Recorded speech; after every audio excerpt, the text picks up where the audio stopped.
मग मला असं वाटलं की माझ्या ऑडियन्सला शॉर्ट व्हिडिओ जास्त आवडतात, तर why not let's make short video. आणि लॉंग व्हिडिओज मध्ये तुम्हाला खूप वेळ द्यावा लागतो. It is not a joke. म्हणजे आता आम्हाला ह्या दोघांना हा सेटअप करायला कमीत कमी 1 तास गेला असेल. ते ऑस्टिन वरून आले, एवढं सगळं शूट केलं. तर सांगायचा मुद्दा हा की तुम्ही कॅमेरा हातात घेतलाय, बडबड बडबड केली आणि व्हिडिओ असा पोस्ट करून टाकला, असं होत नाही. त्यासाठी खूप प्रिपरेशन असतं, खूप मेहनत असते, तुम्हाला एडिटिंग शिकावी लागते. तुम्हाला तुमचा म्हणजे एक 10 मिनिटाचा व्हिडिओ देण्यासाठी एडिटिंगलाच तुम्हाला ऑलमोस्ट 5 ते 6 तास मिनिमम. साध्या एडिटिंगला तुम्हाला 5 ते 6 तास द्यावे लागतात. माझा रूल ऑफ थंब आहे 1 मिनिटासाठी 1 तास.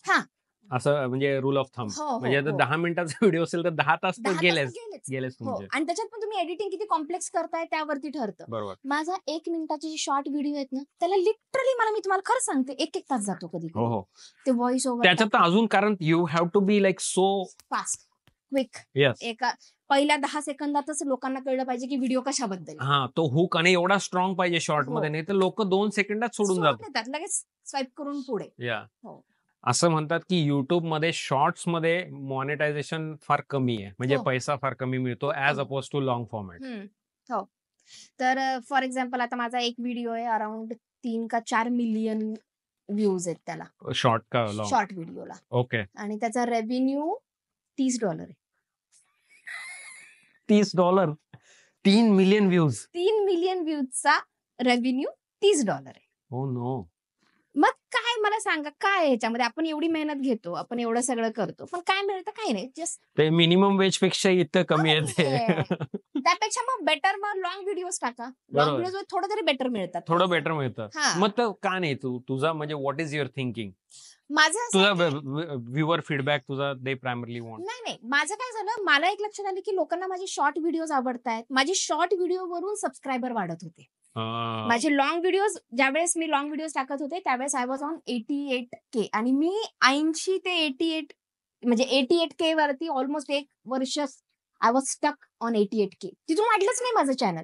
म्हणजे मग मला ते, पण तेव्हा तू कंटेंट टाकत होती त्यावेळेस मी लॉंगच व्हिडिओ टाकायचे आणि मी जेन्युअनली टाकायचे. आठवड्यातून 1 किंवा 2 व्हिडिओ जायचे. म्हणजे कन्सिस्टंटली टाकत होते. आणि मग काय झालं, माझं असं ही जर्नीचं म्हणजे जर सांगायचं झालं माझा स्ट्रगल, तर काय झालं, आम्ही शिकागो वरून मूव्ह झालो. शिकागो पर्यंत माझे लॉंग व्हिडिओ खूप छान चालत होते, बऱ्यापैकी चालत होते. म्हणजे नाही म्हटलं तरी 60-70 हजार व्ह्यूज सहज यायचे. म्हणजे साध्यातल्या साध्या व्हिडिओजला पण 60-70 हजार व्ह्यूज यायचे.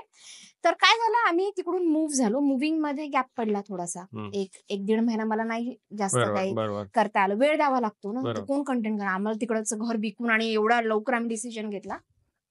माझं सगळं युट्यूबचा अल्गोरिदम गणला आणि माझं व्ह्युअरशिपच गेली. म्हणजे मी व्हिडिओ टाकले तरी लोकांना नोटिफिकेशन जाईना, त्यांना माहित नव्हतं की मी व्हिडिओ टाकते किंवा काय.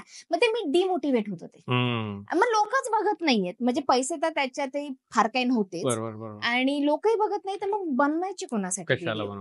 तर मग 1-1.5 वर्ष माझं थोडंसं, मी इथे आल्यानंतर मला वेळ लागला. मला इथल्या वातावरणाशी, इथं फ्रेंड्स नव्हते, ते थोडंसं डिप्रेसिंग झालं होतं सगळं. आणि आय नीड सोशल लाईफ. मला ना लोक हवीत आजूबाजूला, नाही तर मला नाही आवडत. मला एकटं घरात बसून राहायला नाही आवडत. मला वाटतं की 4 लोक यावीत, बोलावीत, भेटावीत. पण ते सोशली ते जमायला पण वेळ लागला. ते युट्यूब पण चालत नव्हतं. मग मी ब्रेकच घेतला. मग मी टाकलेच नाही व्हिडिओ. चांगला ब्रेक घेतला. किती दिवसांचा ब्रेक घेतला? तरी झाले 2-3 महिने तरी मी घेतला असेल. आणि कंप्लीट स्टॉप. नथिंग. आणि मग नंतर मला एकदम एक दिवस असं झालं की मी हे काय करतेय मला, आणि I was missing that. I was missing making video. मनात कुठेतरी तुला ते कशाला सोडलं. मग मी परत लॉंग व्हिडिओ बनवायला लागले. मग हळूहळू काय झालं, मग माझ्या लक्षात आलं की लोक इंस्टाग्राम वरती वगैरे शॉर्ट व्हिडिओ किंवा युट्यूबच मला सांगायला लागलं. त्यांचे ईमेल येतात बघा, युट्यूब कडून बऱ्याच वेळेस ईमेल येत असतात. तर ते मला सारखे 2-3 वेळेस त्यांचे ईमेल आलेले, try to grow your audience with short videos. तर मग तिथून मग मी सहज, ते पण माझं लक असेल, I don't know, me short video बनवायला चालू केले. 2रा का 3राच व्हिडिओ होता, तो व्हायरल गेला, शॉर्ट व्हिडिओ. आणि त्या शॉर्ट व्हिडिओ पासून इतके माझे ते व्ह्यूज आणि सबस्क्रायबर वाढायला लागले की मग मी शॉर्ट व्हिडिओवरती जास्त फोकस करत होते. मग तेच वाढत गेलं. मग आता माझ्याकडे असं झालंय की लॉंग व्हिडिओचे कंटेंट पडू नये,